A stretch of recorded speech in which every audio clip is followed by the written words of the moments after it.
Operation सिंदूर के दौरान Turkey ने पाकिस्तान को ओपनली सपोर्ट किया था। टर्की के भेजे गए 400 ड्रोन्स का यूज करके ही पाकिस्तान ने इंडिया में 36 लोकेशंस को टारगेट बनाया था। अब इनमें से कई सारे ड्रोन्स को इंडियन मिलिट्री ने मार गिराया था और जब उनकी फॉरेंसिक इन्वेस्टिगेशन हुई तो ये पता चला कि ये टर्की का एसिस गार्ड सोंगार ड्रोन है। इसके अलावा टर्की की फॉरेन मिनिस्ट्री ने पब्लिकली ऑपरेशन सिंदूर को भी कंडेम किया था और हमें याद रखना चाहिए कि ये वही टर्की है जहां साल 2023 में जब डिवास्टेटिंग अर्थक्वेक्स आए थे ना, तब इंडिया ने 12 घंटों के अंदर ऑपरेशन दोस्त लॉन्च करके 7 करोड़ का। अबे भाई, तुम एक फकीर के बच्चे हो, तुम टर्की की मदद करोगे? टर्की जो नेटो में बैठा हुआ उसकी तुम मदद करोगे? मतलब तुम्हारे जब कोरोना में तुम कुत्ते की मौत मर रहे थे सारे हिंदू, तुम्हारी जो लाशों जो दिखा रहे थे उसको कुत्ते खा रहे थे कि जलाने के लिए लकड़ियां कम पड़ गई थी, तो तब तुम्हारे बाप सऊदी ने, यूएई ने और ये चाइना ने वैक्सीन भेजी थी ताकि तुम अंडवे लंडभग गाय का मूत पीने वाले बच जाओ। तो ये कोई तुमने एहसान नहीं कराए, तुम्हें हमने बचाया है। तुम लोग मर रहे थे बीमारी से। रिलीफ मटेरियल और एक बड़ी रेस्क्यू टीम को टर्की भेजा था।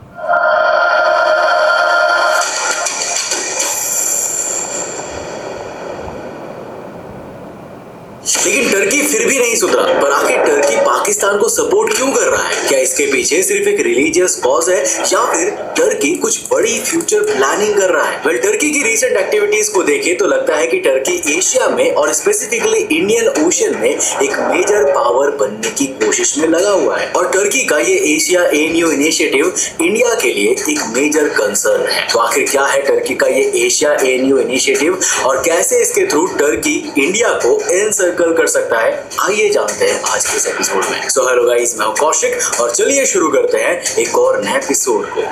दोस्तों, वीडियो में आगे बढ़ने से पहले जिस तरह आप मेरे साथ YouTube पे कनेक्टेड हो, मैं चाहूंगा कि आप उसी तरह मेरे साथ Instagram पे भी जुड़ जाओ। ये है मेरा Instagram पे। तेरी बहन की Instagram फॉलो कर लेना। दोस्तों, आपने चाइना के स्ट्रिंग ऑफ पर्ल्स पॉलिसी के बारे में तो जरूर सुना होगा, जिसमें China Thailand, Myanmar, Sri Lanka, Bangladesh और पाकिस्तान में अपने बेसिस बनाकर इंडिया को चारों तरफ से घेरना चाहता है। टर्की का ये एशिया एएनयू इनिशिएटिव भी सिमिलर ही है, जिसको टर्की ने ऑफिशियली साल 2019 में लॉन्च किया था और इसके वो एशियन नेशंस स्पेसिफिकली इंडिया के नेबर्स को अपना एलाई बनाने की कोशिश कर रहा है और उनके साथ पहले इकोनॉमिक और फिर मिलिट्री टाइज एस्टैब्लिश करने की कोशिश कर रहा है। इस अलायंस में जो मेजर कंट्रीज है ना, वो है पाकिस्तान, बांग्लादेश, मालदीव्स और श्रीलंका। अब टर्की भी वर्ल्ड का 11th लार्जेस्ट आर्म्स एक्सपोर्टर है और 2020 के बाद से टर्की के 10% आर्म्स एक्सपोर्ट्स डायरेक्टली पाकिस्तान को ही जा रहे हैं। पाकिस्तान के साथ टर्की के रिलेशंस किसी से छुपा नहीं। चलो, टर्की एक मुस्लिम कंट्री है, अपने वेपन बना रही है तो मुसलमान कंट्री को दे रही है। तुम बताओ, गाय के मूत पीने वालों, 1 रुपए की सुई कुछ अपनी नहीं बना पाए, तुम अपना क्या बनाओगे जो कोई कंट्री लेगी?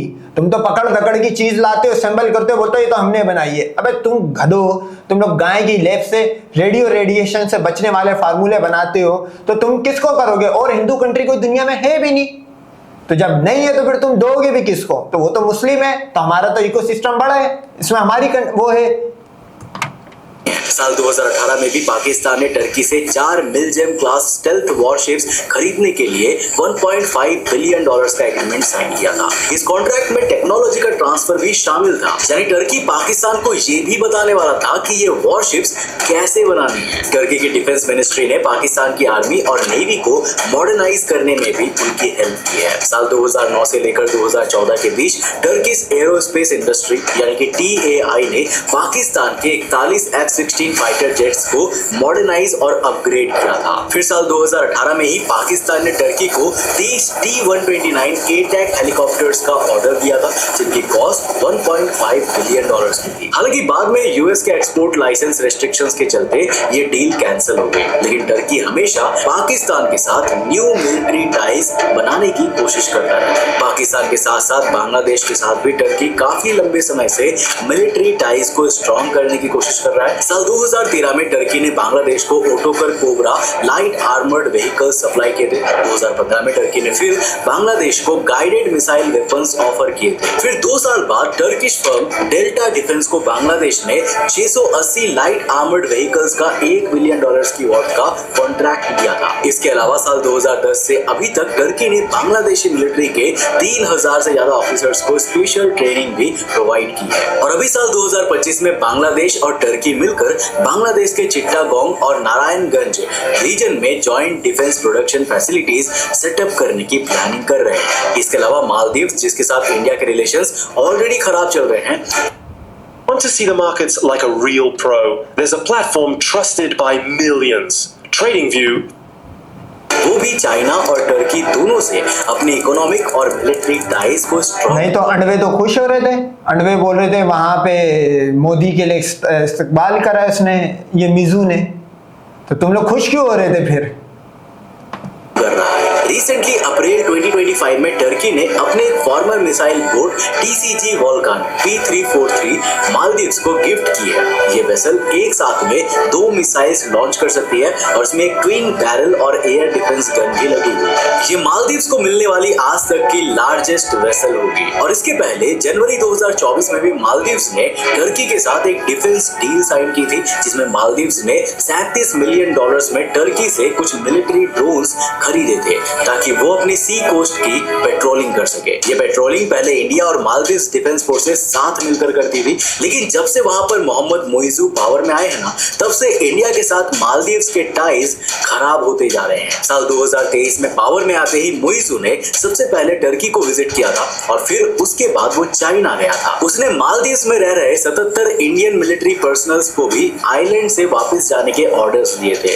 ये इंडियन ऑफिसर्स मालदीव्स में 2 ध्रुव हेलीकॉप्टर्स और एक डॉर्नियर एयरक्राफ्ट को ऑपरेट और मेंटेन करते थे, जो कि इंडिया ने मालदीव्स को गिफ्ट में दिए थे। इन हेलीकॉप्टर्स का यूज मालदीव्स के डिफरेंट आइलैंड से पेशेंट्स को कैपिटल मेल में ट्रांसफर करने के लिए किया जाता था और इन हेलीकॉप्टर्स के थ्रू ही अब तक 500 लोगों की लाइफ को सेव किया गया था। लेकिन मुइजू ने इसके बावजूद इंडियन ऑफिशियल्स को वापस भेज दिया। अब बेसिकली मुइजू एक प्रो चाइना प्रेसिडेंट है और उनके ये एक्शंस इंडिया के लिए एक कंसर्न है। पिछले साल ही एक चाइनीज स्पाई शिप भी 1 वीक के लिए मालदीव्स में आकर रुकी हुई थी। इसके अलावा फिर अभी ये टर्की से मिलिट्री ड्रोन्स लेना और फिर उनसे सी की पेट्रोलिंग करना, ये भी एक बड़ी प्रॉब्लम है, क्योंकि 6500 किलोमीटर की रेंज वाले इन ड्रोन्स का यूज इंडिया के अगेंस्ट भी किया जा सकता है और इंडियन नेवी की बहुत सी कॉन्फिडेंशियल इंफॉर्मेशन इससे दुश्मनों के हाथ लग सकती है। और फ्यूचर में मालदीव्स और टर्की के बीच और भी डिफेंस डील्स होने वाली है, क्योंकि बांग्लादेश और पाकिस्तान की तरह मालदीव्स को भी टर्की अपना एक लॉन्ग टर्म डिफेंस एलाई बनाना चाहता है। लेकिन यहाँ तक तो फिर भी ठीक है, क्योंकि ये तीनों ही मुस्लिम मेजॉरिटी कंट्रीज हैं और टर्की के लीडर एर्दोगन हमेशा से ही मुस्लिम वर्ल्ड के सुप्रीम लीडर बनना चाहते हैं, जैसे कि ऑटोमन एम्पायर के टाइम पर हुआ करता था, जब टर्की का लीडर खलीफा ही मुस्लिम वर्ल्ड का लीडर होता था। लेकिन उसके डाउनफॉल के बाद सऊदी अरेबिया ने वो जगह ले ली है। लेकिन टर्की ने कभी भी सऊदी अरेबिया को लीडर एक्सेप्ट नहीं किया और दोनों कई मुद्दों पर एक दूसरे के अगेंस्ट में ही रहे। साल 2011 में अरब स्प्रिंग के दौरान टर्की ने मुस्लिम ब्रदरहुड को सपोर्ट किया था, जबकि सऊदी अरेबिया इसके अगेंस्ट था, क्योंकि इस मूवमेंट के थ्रू इस्लामिक कंट्रीज में डेमोक्रेसी लाने की कोशिश की जा रही थी, क्योंकि वो एब्सोल्यूट मोनार्की को फॉलो करता है। इसके बाद सऊदी अरेबिया और टर्की के रिलेशंस काफी खराब हो गए थे और आज भी दोनों कंट्रीज एक दूसरे की जियोपॉलिटिकल राइवल है। ऐसे में टर्की ये चाहता है कि वो बाकी मुस्लिम कंट्रीज को अपनी साइड पर कर ले और इसीलिए वो उनके साथ मिलिट्री टाइज को स्ट्रॉन्ग कर रहा है। इसके साथ ही टर्की वर्ल्ड वाइड मुस्लिम्स के टेरिटोरियल डिस्प्यूट्स पर भी काफी वोकल है। साल 2019 में जब इंडिया ने आर्टिकल 370 को एब्रोगेट किया था,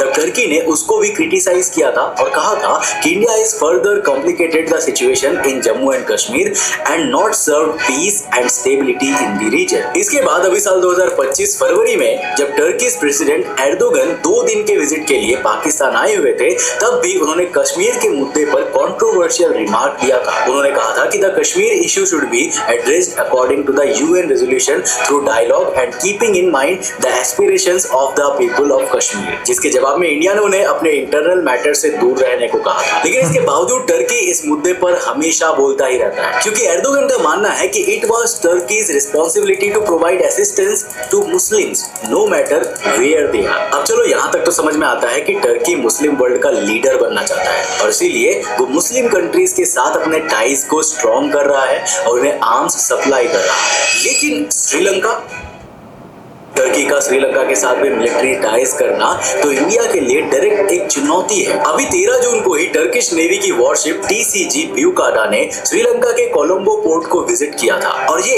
एक साल के अंदर इस शिप का छठा विजिट है। और इस बार तो खुद श्रीलंका के acting defence minister retired major general Aruna Jayasekara ने शिप को विजिट किया। वो वहां पर शिप के कमांडिंग ऑफिसर और टर्किश एम्बेसडर से मिले। उन्होंने अपनी स्पीच में कहा कि शिप का श्रीलंका आना दोनों कंट्रीज के बीच डिफेंस कोऑपरेशन और फ्रेंडशिप का सिंबल है और ये पहली बार नहीं है जब कोई टर्किश शिप यहाँ पर आया हो। जुलाई 2024 में भी टीसीजी कनालडा ने श्रीलंका को विजिट किया था। तो पहले बांग्लादेश, फिर मालदीव्स और अब तो बात श्रीलंका तक आ चुकी है, जो इंडिया से कुछ ही किलोमीटर्स दूर है। हिस्टोरिकली इंडिया ने हमेशा श्रीलंका की मदद की है। जब भी श्रीलंका, यार मेरे को ये समझ नहीं आता, ये मदद करी, अबे फकीर के बच्चों, तुम्हारी मदद मुसलमान करते, तुम्हारे जो भिखारी 85 करोड़ जो भिखारी है उसमें से अगर वो सारी कंट्रीज मुस्लिम अरब मिडिल ईस्ट की कंट्री जहां पे तुम मुसलमानों के बाथरूम और मुसलमानों का हगावा साफ करने जाते हो या उनके ऊंट की हगावा साफ करने जाते हो, अगर वो वापस भेज दे तो तुम्हारे 85 में से 90 करोड़ हो जाएंगे, 5 करोड़ भिखारी वहां से बाहर आ जाएंगे। तो असल में मदद तुम्हारी हो रही है। तुम्हें करके दिखाओ बॉयकॉट सारे मुसलमान कंट्रीज का। तुम्हारे अभी टर्की को तुम लोग ने बॉयकॉट करने की सोची थी तो तुम्हारे अंदर इतना बड़ा हाथ दिया यूरोपियन यूनियन ने, तुम्हें पता भी नहीं लगा है, चिल्ला भी नहीं पाए। प्रॉब्लम हुई है, इंडिया ने हमेशा सपोर्ट किया है। 2022 में श्रीलंका की इकोनॉमिक क्राइसिस के दौरान भी इंडिया ने श्रीलंका को 4 अरब रुपए की फाइनेंशियल असिस्टेंस प्रोवाइड की थी और इंडिया हमेशा से ही श्रीलंका का लार्जेस्ट ट्रेड पार्टनर और इन्वेस्टर रहा है। 2023 तक इंडिया श्रीलंका के फॉरेन डायरेक्ट इन्वेस्टमेंट एफडीआई में 2.25 बिलियन यूएस डॉलर का इन्वेस्टमेंट कर चुका है। लेकिन श्रीलंका फिर भी इंडिया के एनिमीज लाइक चाइना और टर्की से क्लोज लिंक्स रखता है। साल 2010 में श्रीलंका ने चाइना की स्टेट ओन्ड कंपनी को अपना हम्बनटोटा सी पोर्ट बिल्ड करने का कॉन्ट्रैक्ट भी दिया था। चाइना ने इस पोर्ट को बिल्ड करने के लिए श्रीलंकन गवर्नमेंट को मनचाहा लोन भी दिया, लेकिन जब श्रीलंका उस लोन को रिपे नहीं कर पाया तो चाइना ने उस पोर्ट को 99 ईयर्स के लिए लीज पर ले लिया और उसके साथ ही उसके अराउंड का 15,000 एकड़ का एरिया भी उनके कंट्रोल में आ गया। और पोर्ट को कंट्रोल में लेने के बाद चाइनीज अथॉरिटीज ने सेलिब्रेट करते हुए ट्वीट किया, another milestone along path of #belt and road. So basically China के बेल्ट एंड रोड इनिशिएटिव का एक पार्ट है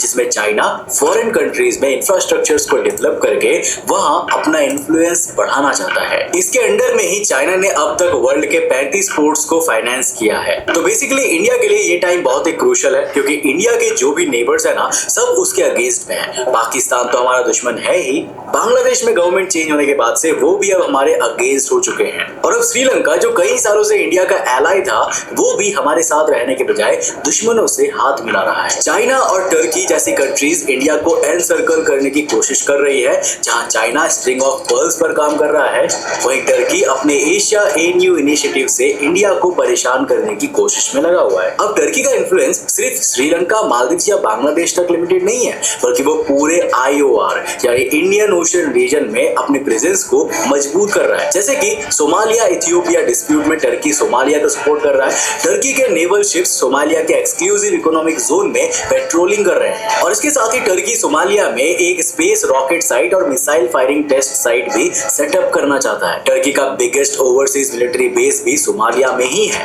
इनफैक्ट टर्की ने अफ्रीका में इतनी स्ट्रॉन्ग मिलिट्री प्रेजेंस बना ली है ना, जो कॉलोनियल टाइम्स की कई यूरोपियन पावर से भी नहीं बन पाई थी। तो चाहे चाइना हो या टर्की, हमारे एनिमीज जियोपॉलिटिक्स के इस गेम में काफी आगे निकल रहे हैं और अगर हमें इनको रोकना है तो हमें भी इनको इन्हीं की भाषा में जवाब देना होगा। और ग्लोबल अबे गाय के मूत पीने वालों, 25% टैरिफ तुम्हारे बाप ने दूर बैठ के लगा दिया। पहले तुम मुझसे निकलो फिर दुनिया की तरफ जाना। पाकिस्तान ने 4 घंटे के अंदर तुम्हारे 4 दिन के अंदर तुम्हारे मतलब सरेंडर करवा दिया। तुम टर्की की तरफ जाओगे, टर्की तो तुम्हें मसल देगा, हमेशा के लिए मसल देगा, क्योंकि अब जो बम बनाया है ना उसमें 33 कोटी भी रगड़े में आ जाएगी गजब करके। में अपनी प्रेजेंस को बढ़ाना होगा। उम्मीद है कि इस वीडियो से आपने काफी कुछ नया सीखा होगा। अगर आप बहुत सीखा भाई, तूने श्री वंडवों को खुश करा है और अपने रंडी रोने जो तुम्हारे भगवानों ने तुम्हें सुनाए और आने वाले हिंदू अपने आने वाली नस्लों को सुना रहे, वही तूने यहाँ पे आके सुना, कुछ नया नहीं सुनाया।